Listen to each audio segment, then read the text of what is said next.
ಬೆಳ್ಳಂಬೆಳಗ್ಗೆ ಭೀಕರ ರಸ್ತೆ ಅಪಘಾತ.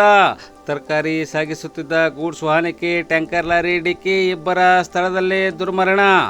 ತರಕಾರಿ ತುಂಬಿಕೊಂಡು ಹೈವೇ ರಸ್ತೆಯಲ್ಲಿ ಸಾಗುತ್ತಿದ್ದ ಗೂಡ್ಸ್ ವಾಹನವೊಂದಕ್ಕೆ ವೇಗವಾಗಿ ಬಂದ ಟ್ಯಾಂಕರ್ ಲಾರಿ ಡಿಕ್ಕಿಯಾದ ಪರಿಣಾಮ ಇಬ್ಬರು ಸ್ಥಳದಲ್ಲೇ ಮೃತಪಟ್ಟ ಘಟನೆ ಬೀದರ್ ಜಿಲ್ಲೆಯ ಬಸವಕಲ್ಯಾಣ ತಾಲೂಕಿನ ರಾಜ್ಯದ ಗಡಿಯಲ್ಲಿ ಬರುವ ಚಂಡ್ಕಾಪುರ ಗಡಿಯಲ್ಲಿ ಇಂದು ಬುಧವಾರ ನಸುಕಿನ ಜಾವ 5:30 ಸುಮಾರಿಗೆ ಜರುಗಿದೆ.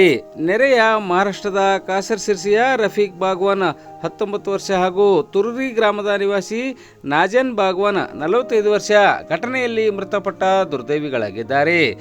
ನಸುಕಿನ ಜಾವ ತರಕಾರಿ ಮಾರಾಟಕ್ಕೆಂದು ಗೂಡ್ಸ್ ವಾಹನದಲ್ಲಿ ತರಕಾರಿ ತುಂಬಿಕೊಂಡು ಮನ್ನೈಕೇಳಿಯಲ್ಲಿ ಮಾರಾಟಕ್ಕೆಂದು ತೆರಳುತ್ತಿದ್ದ ಸಂದರ್ಭದಲ್ಲಿ ಕರ್ನಾಟಕ ಮತ್ತು ಮಹಾರಾಷ್ಟ್ರದ ಗಡಿಯಲ್ಲಿ ಬರುವ ಬಸವಕಲ್ಯಾಣ ತಾಲೂಕಿನ ಚಂಡ್ಕಾಪುರ ಸಮೀಪದ ರಾಜ್ಯದ ಗಡಿಯಲ್ಲಿ ರಾಷ್ಟ್ರೀಯ ಹೆದ್ದಾರಿ 65ರ ಮೇಲಿರುವ ಚತುಷ್ಪಥ ರಸ್ತೆಯಲ್ಲಿ ರಸ್ತೆಯ ಎಡಭಾಗದಲ್ಲಿ ವೇಗವಾಗಿ ಚಲಿಸುತ್ತಿದ್ದ ಟ್ಯಾಂಕರ್ ಲಾರಿಯೊಂದು ಚಾಲಕನ ನಿಯಂತ್ರಣ ತಪ್ಪಿ ರಸ್ತೆ ಮಧ್ಯದ ಡಿವೈಡರ್ಗೆ ಡಿಕ್ಕಿಯಾಗಿ ಬಲಭಾಗದ ರಸ್ತೆಗೆ ತೆರಳಿದ್ದು, ಈ ವೇಳೆ ಮಹಾರಾಷ್ಟ್ರದ ಕಡೆಯಿಂದ ಬರುತ್ತಿದ್ದ ತರಕಾರಿ ವಾಹನಕ್ಕೆ ಟ್ಯಾಂಕರ್ ಲಾರಿ ಡಿಕ್ಕಿಯಾಗಿ ಘಟನೆ ಸಂಭವಿಸಿದೆ.